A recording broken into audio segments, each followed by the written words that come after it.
¿Por qué de hereje? Porque de hereje los podía condenar la iglesia a muerte.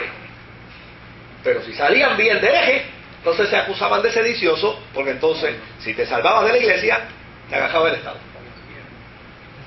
Y como quiera pasabas a mejor vida. Escuchaba aquel himno, cuando allá se pase vista, que tú no quieras, ¿verdad? Bueno, los historiadores dicen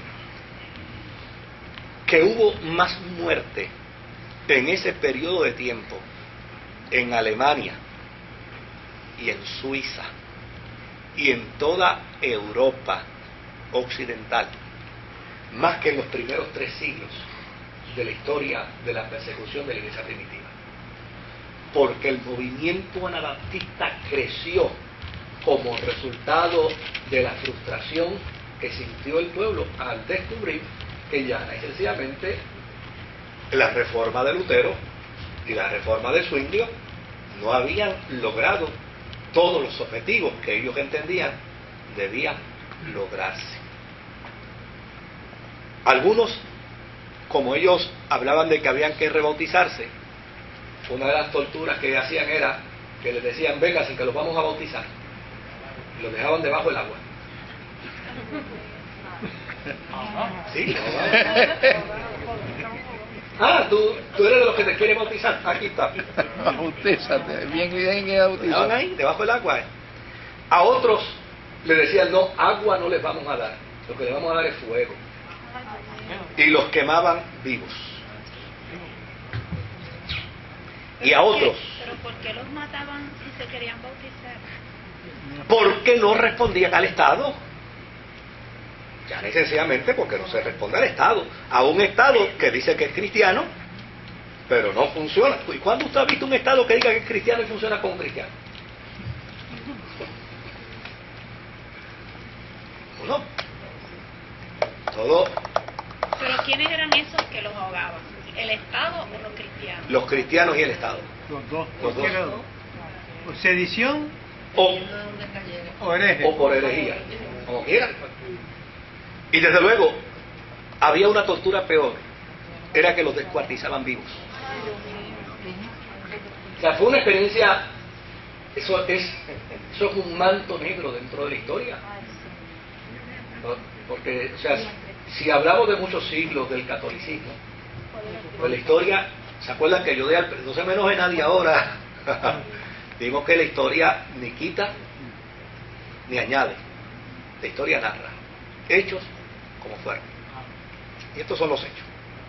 Ahora, lo que es interesante es que aún a pesar de la persecución, el movimiento anabaptista creció y nunca desapareció. A pesar de todo eso. Estaban claros, clarito. Es que cuando las causas tienen convicción y no conveniencia, Jesús tenía convicción, no conveniencia. Los apóstoles tenían convicción. Y cualquiera que tenga convicción y no conveniencia, está dispuesto a lo que sea. Así que Lutero cayó en ese relajito también, ¿verdad? Todo. De hecho, yo puse una nota aquí. Esta es la historia cuando el cristianismo fue contra cristiano. Cuando el cristianismo protestante fue contra cristiano. Esta fue la época.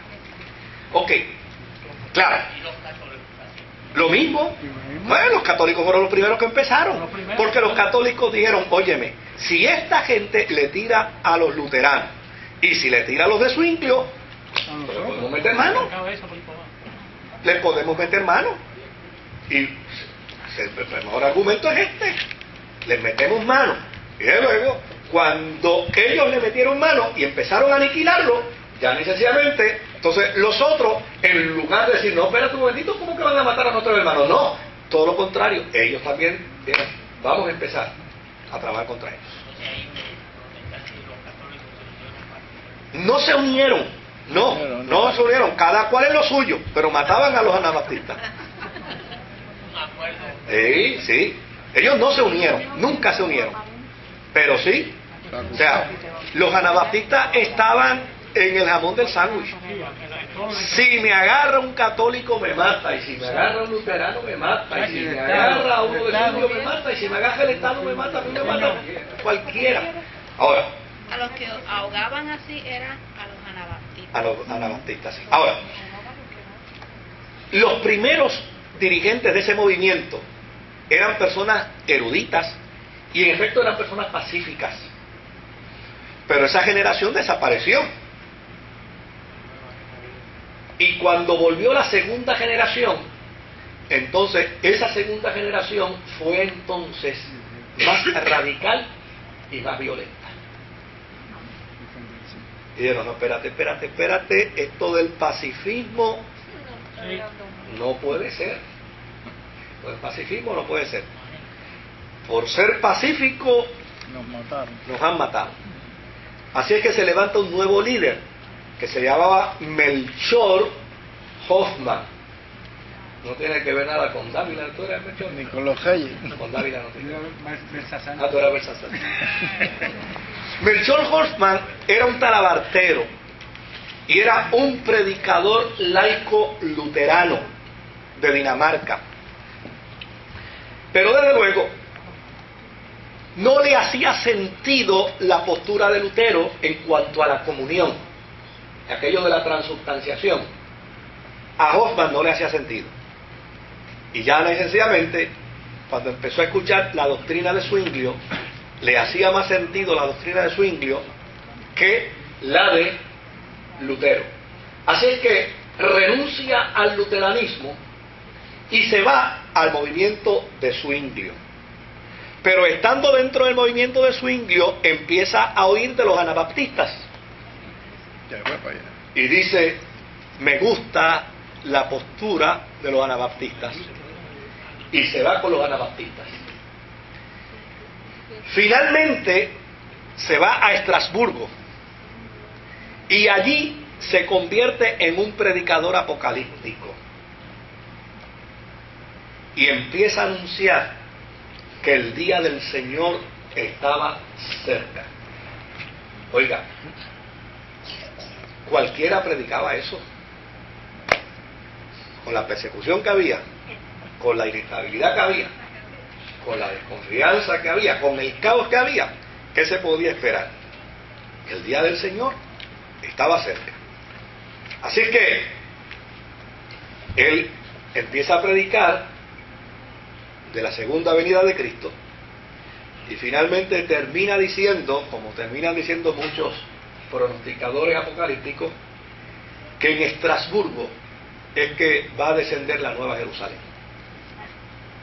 Así es que empieza a predicar que es aquí en Estrasburgo que se va a establecer la Nueva Jerusalén y lanza una profecía. Dice, para que ustedes sepan que yo soy un profeta de Dios, a mí me van a arrestar y me van a condenar a 6 meses de cárcel. Lo del arresto lo pegó. Pero los 6 meses se le fueron. Pero desde luego, después que las autoridades se enteraron que su profecía tenía un límite de 6 meses, la autoridad dijo, no le vamos a dar break para que se cumpla su profecía. Porque si le damos break para que se cumpla su profecía, entonces cobra fuerza su causa. Así es que decidieron dejarlo preso para toda la vida. Y lo dejaron en la cárcel.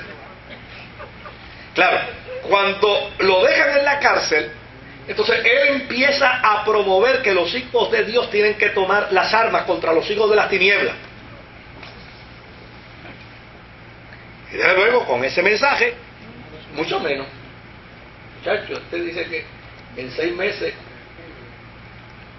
probablemente lo iban a dejar 6 meses preso, pero ya bajo esas condiciones, el que le da agua a uno de los pequeñitos del Señor, Josito me dice.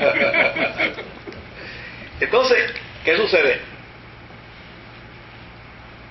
El movimiento empieza a entender que debe armarse, pero como su líder está en la cárcel, Melchor está en la cárcel, necesitan un nuevo líder. Y desde luego,